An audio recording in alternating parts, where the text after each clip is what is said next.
And lastly, I just have to ask you, where did you get your shoes? We've been talking about them all broadcast. They're beautiful. Offensively, what was the overall trend you saw from your girls tonight? Coach, Kiki Calloway, she was a big player that we talked about, had 22 of your overall 68 points. What kind of impact does she consistently have on the court? In your huddles, you talked a lot about maintaining control. How did your girls exemplify this, especially in that fourth set? Southern football culture doesn't just stop at the college level. At Blount County Media Days, a lot of high school coaches were here representing their schools, excited for the upcoming season. Many experts believe that the AAF rushed their marketing process in order to beat the XFL. Heading into the 2018 season, the Samford Bulldogs are full of excitement. After having made 2 appearances in the FCS playoffs, they're looking to appear there a third year. Not only that, they want to advance to bigger and better things, with hopes of a SoCon title. Thanks, CB. We'll go ahead and start with the visitors. Head coach Brittany Ezell is no stranger to the Alabama area.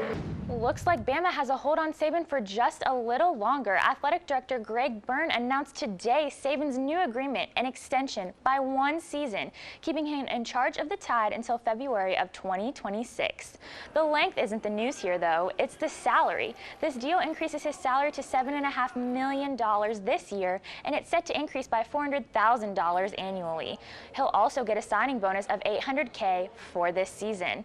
And a statement from the man himself.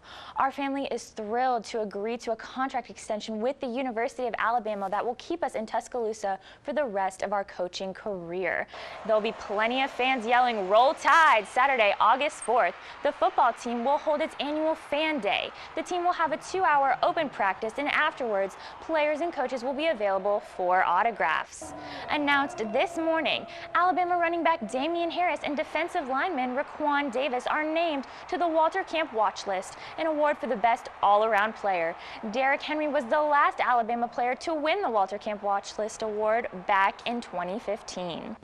My 5th grade teacher does all these little adventure trips, and he took me and a couple of friends up to North Carolina for a week, and we just started riding there 10 miles a day and just kind of got me hooked on it. You don't have to be a Samford student to enjoy the beauty on campus. High school freshman Jackson Ogletree has made Samford into his own playground, using the hilly landscape for a slightly different purpose. It's got the distance, like cross country, but then the jumps and the technical part of a motocross race. Mountain biking, the sport that Jackson's describing, is something that might not be as simple as he makes it seem. In this racing sport, the rider performs tricks and flips while biking on an off-road trail. There's not a specific practice course, which is why the Mountain Brook native has been all over the state to train. But today, close to home seemed like the best fit. Well, Samford just has a lot of cool things that you can't just find along the streets, all the big stair sets and stuff. Fear doesn't stop the 15-year-old.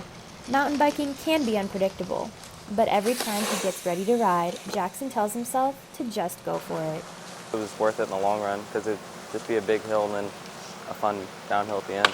They love it because it's just something nobody really does.